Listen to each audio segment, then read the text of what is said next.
سعی کن نخندی. پارت 28. سلامتی خودمو دادم.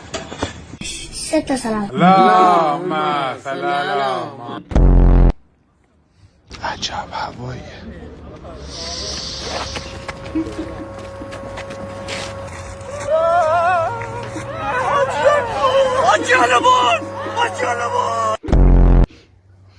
محسن کاکا اینجا میخواستی چی کار بکنی؟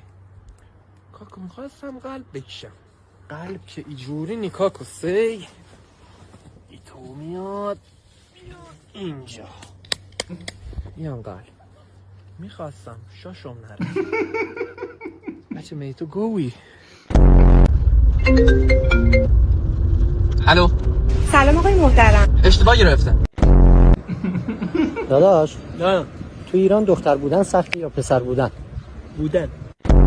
فکر کنم ایرانسل هم منو سیغه کرده. هر روز پیام میده بیا دائمی شو. آخ چی شده؟ گاز میگیر خدا. تو هم گازش